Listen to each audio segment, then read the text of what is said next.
Hello, everyone. Welcome to Talking Logistics, where we have conversations with thought leaders and newsmakers in the supply chain logistics industry.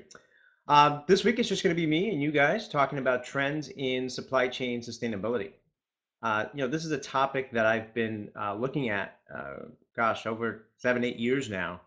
Really going back to, as some of you might remember, to kind of the now famous speech that Walmart CEO gave back in October of 2005. The CEO at the time, Scott Lee, where really was the first time that, number one, when Walmart speaks with anything related to supply chain logistics, people listen.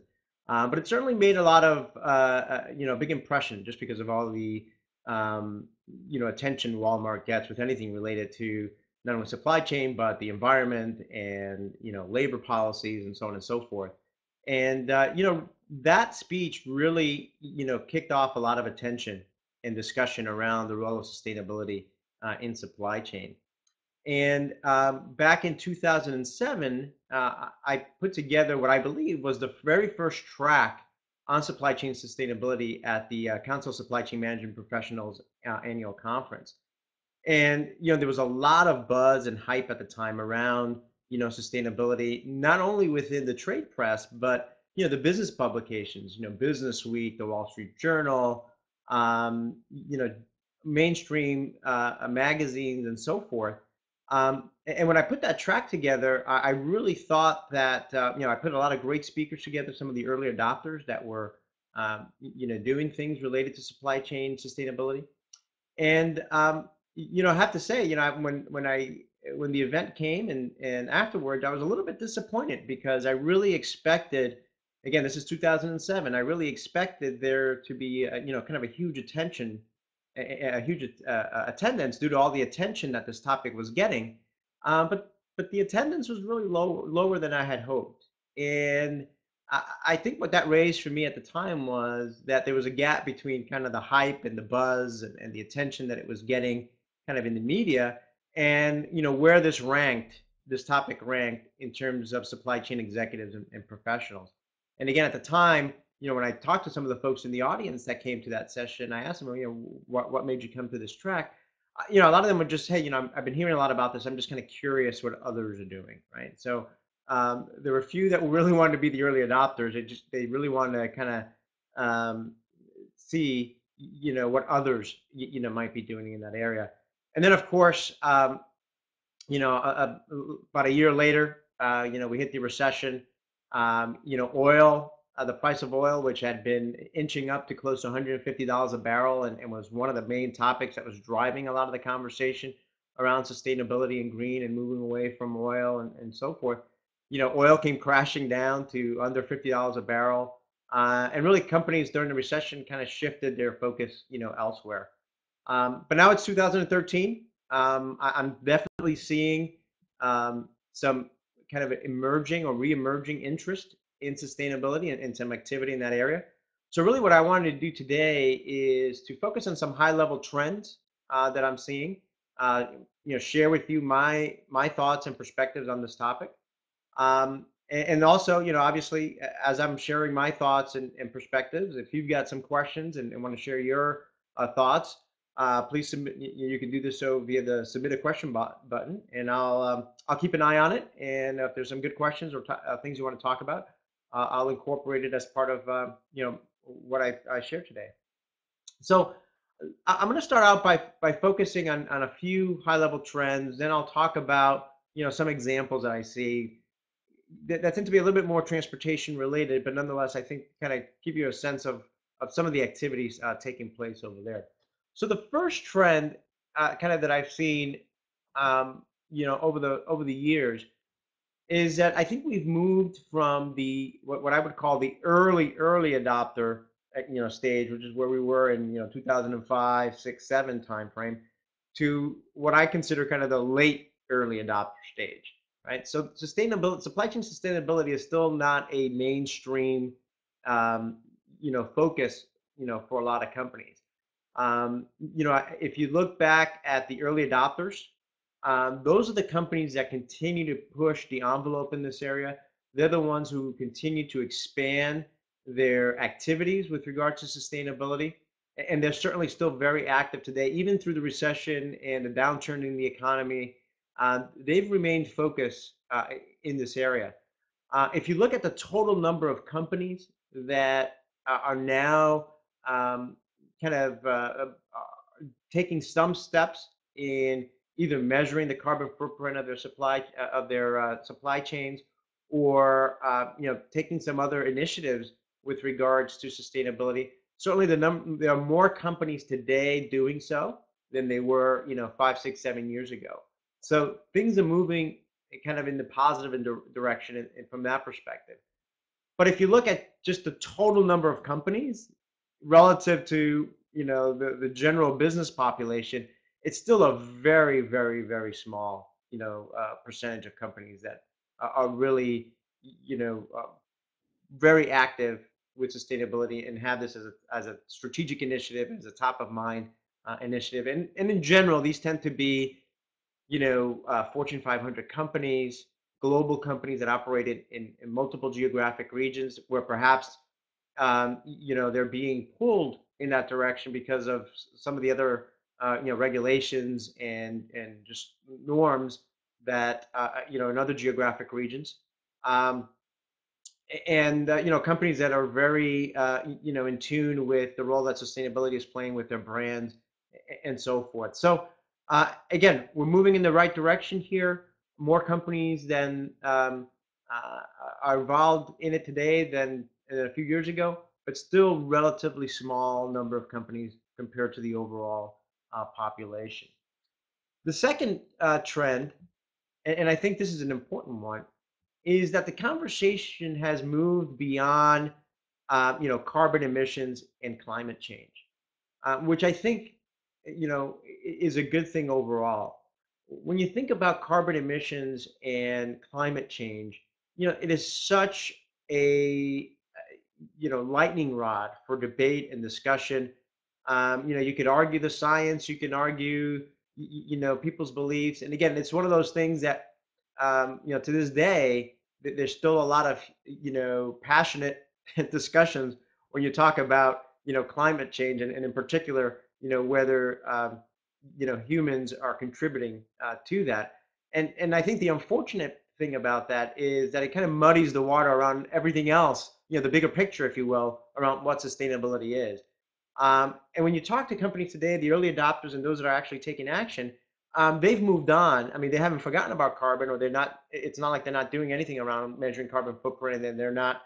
And climate change isn't part of their overall, um, driving force around this. But it's really more than just that, and they're really focusing on a bigger picture. So some examples, for example, is just the use of sustainable materials, like water. SAB Miller a few years ago um, did a report on their water footprint and looking at how they use water. Obviously, a beer company and other beverage companies do the same. I mean, water is an important material in their products. And water, if you look at worldwide, the number of folks that don't have access to clean water, um, and pollution in water, that is a topic that is just much more tangible to people than carbon, right? Because we drink water every day, we bathe in it, we cook, right? So that when you talk about water, it's something that people immediately can relate to and feel some passion for. um, and again, so someone like SAB Miller is looking at their water footprint and how can they, protect the sources of water that they use to make their product.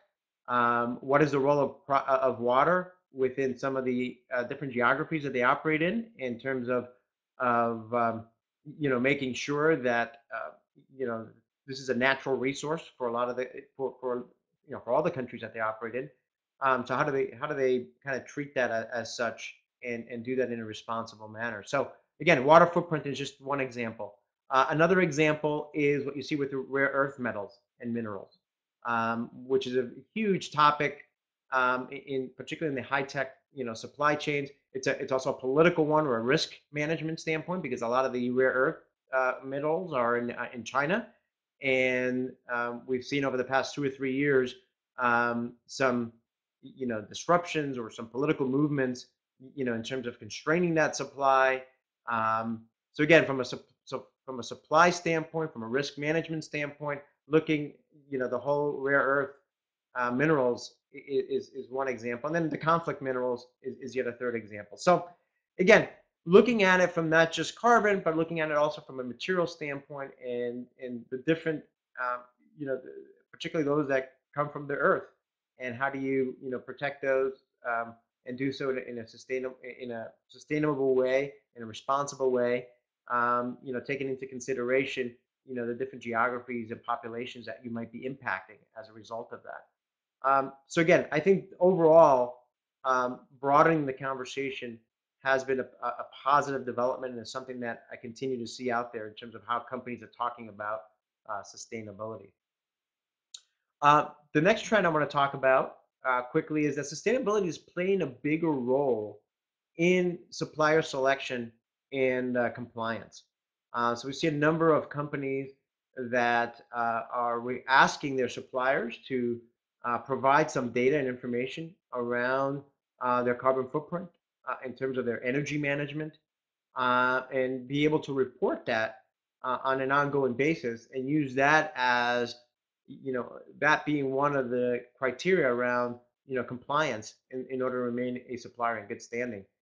And procurement groups, looking at that aspect of it as well in terms of their selection factor. The Carbon Disclosure Project, in last year's report, that was one of the key findings of the member companies, was that a growing number of them are starting to use sustainability as a supplier selection and compliance factor. So again, when you look at this development, is not only focus on sustainability within your own four walls, but we're beginning to see sustainability becoming a factor that's broadening out across the supply chain, with kind of the hub master, whether it's the Walmarts of the world or others, kind of helping to push that out.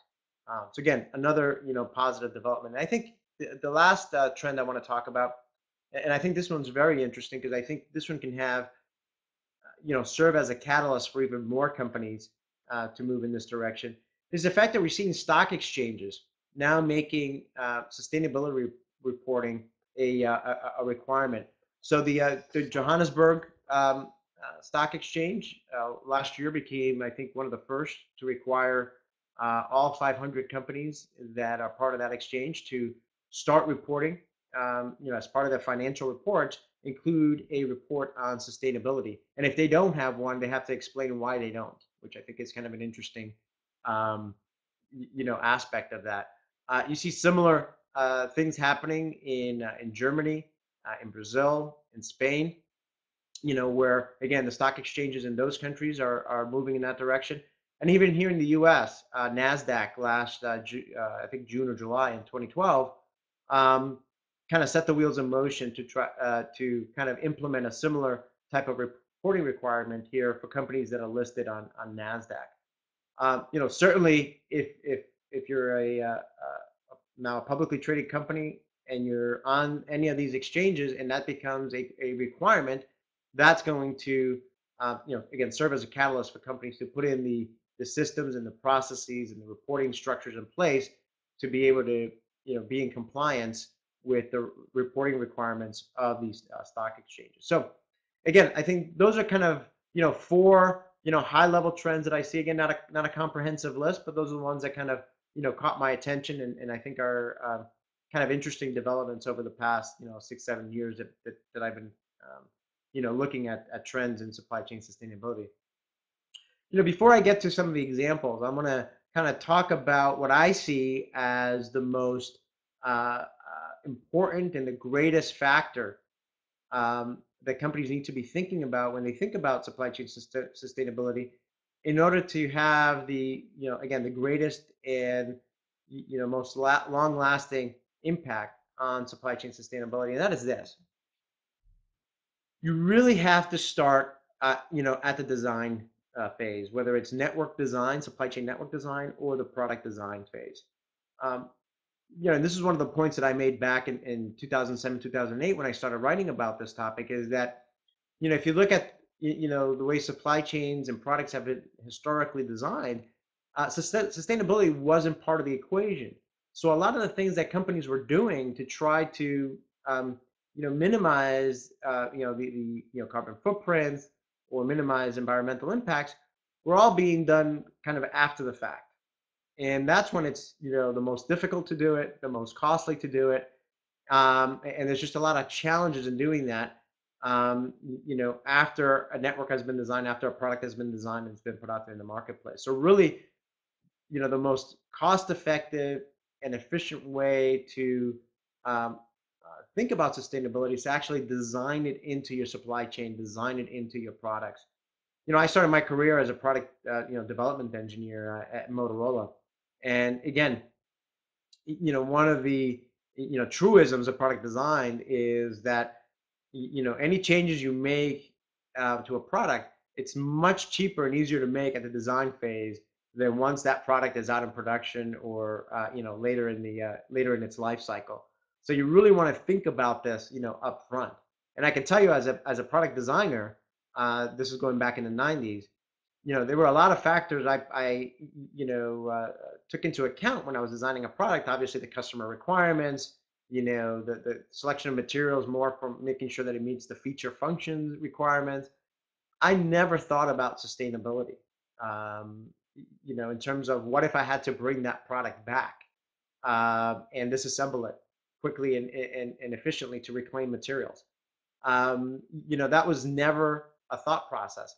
And again, today, really, if you're going to make the greatest impact, that has to be part of the thought process of any product design engineer or any product design team, is to think about how we're going to design this if we had to take it back, if we had to reclaim materials, if there was kind of the reverse supply chain aspect, became kind of the norm as opposed to the exception.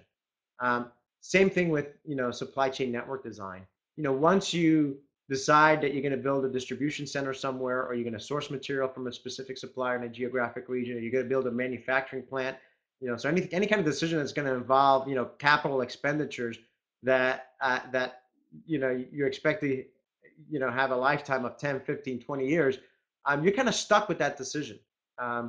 So the other key area that I see that's critically important is for companies to really start thinking today, when they're engaging in supply chain network design, to think about sustainability as one of those factors that might influence their decision one way or another.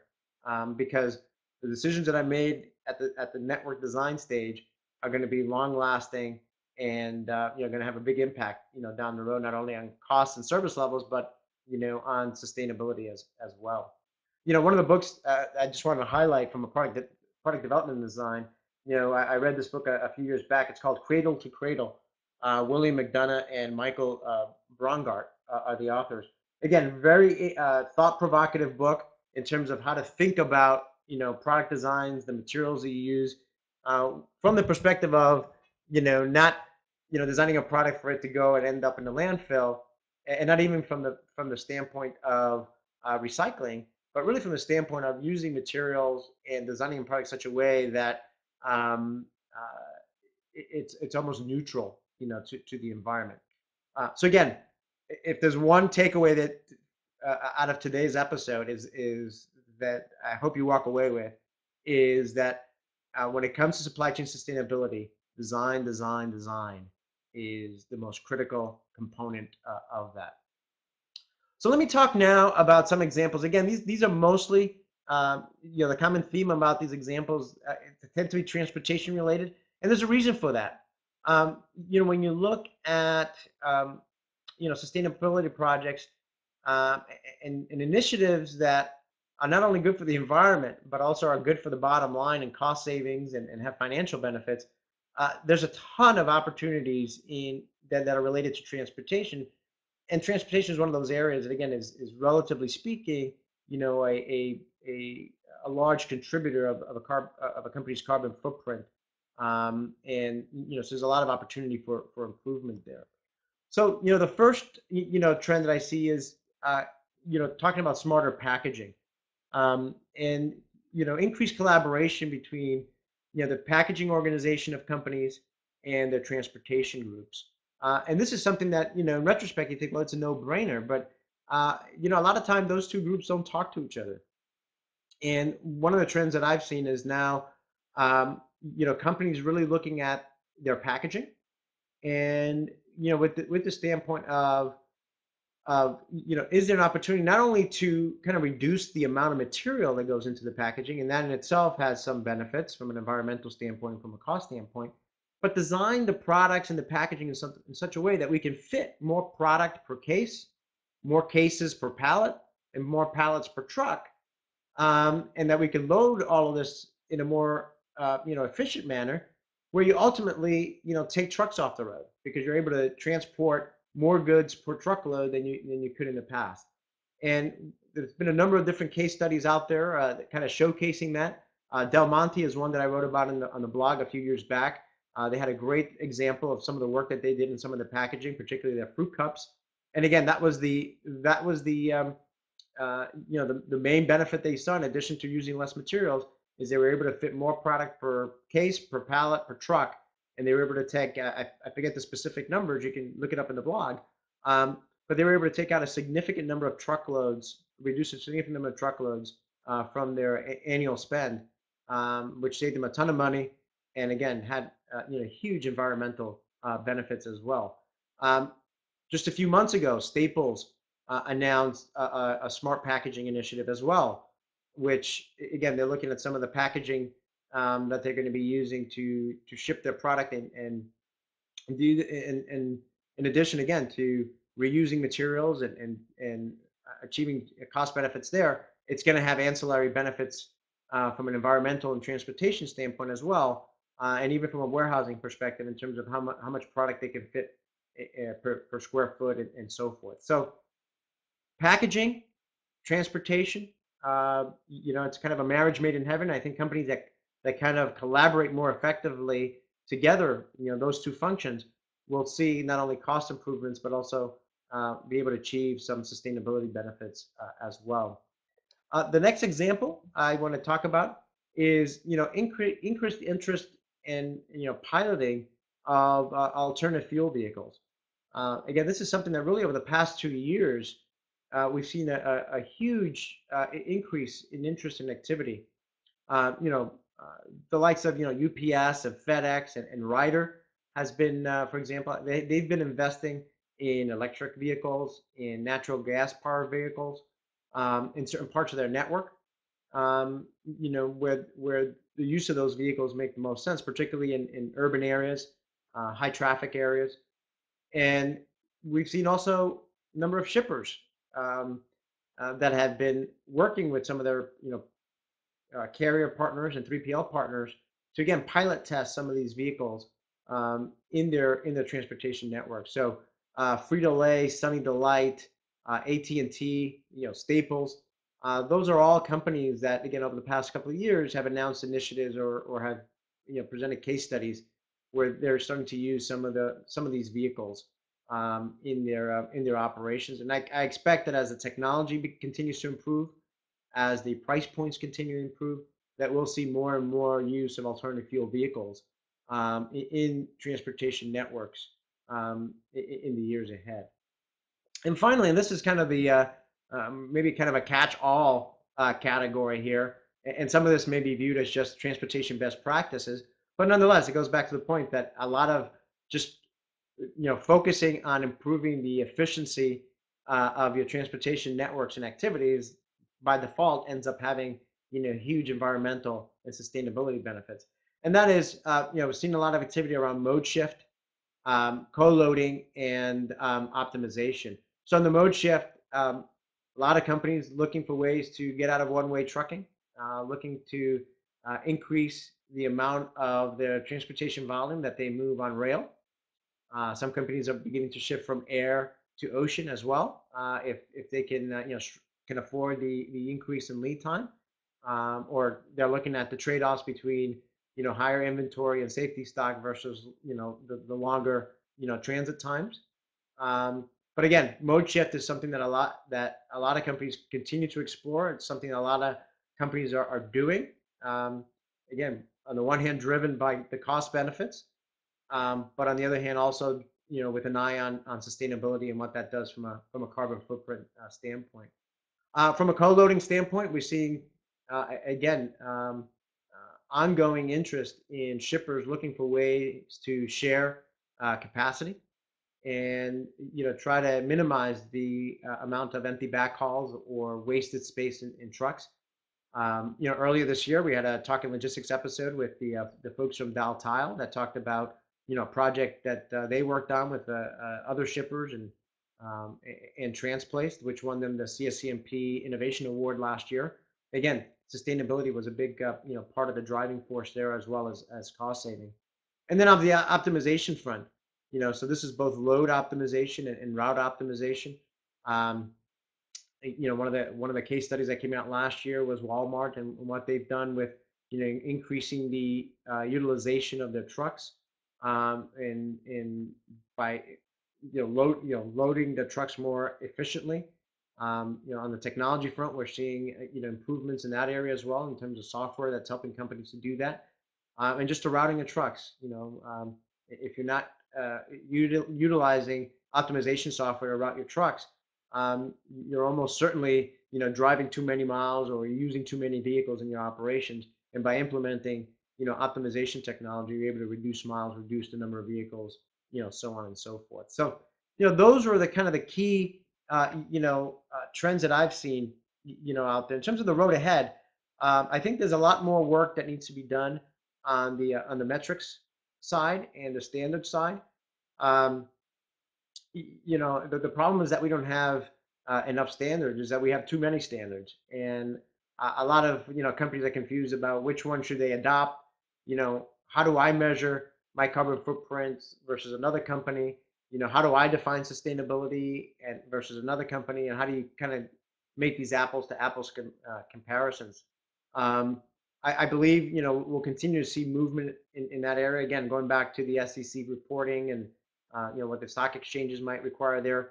Again, that might help you know uh, companies in terms of finalizing some standard and industry accepted reported reporting mechanisms and frameworks. Um, the other area is technology. Certainly we've seen the emergence of software to help companies in this area, but very relatively few companies have adopted them. Some companies are still using spreadsheets or back of the envelope calculations to do some of this. So I expect to see again, as more and more companies get involved with this, as some of the standards and frameworks become more uniform and more widely adopted, I think we'll also see the technology get adopted here as well to help companies you know um, you know capture the data that's required and be able to report the information that they're going to be required to report in a more efficient manner. So those are my trends and observations on this topic. Don't know if you've got any questions. If you do, you can certainly in a minute or so here you can submit a question. Otherwise, you can go to the website talkinglogistics.com and post a question or a comment there, and I'll be happy to answer it there. Like I say every week, thank you for joining me.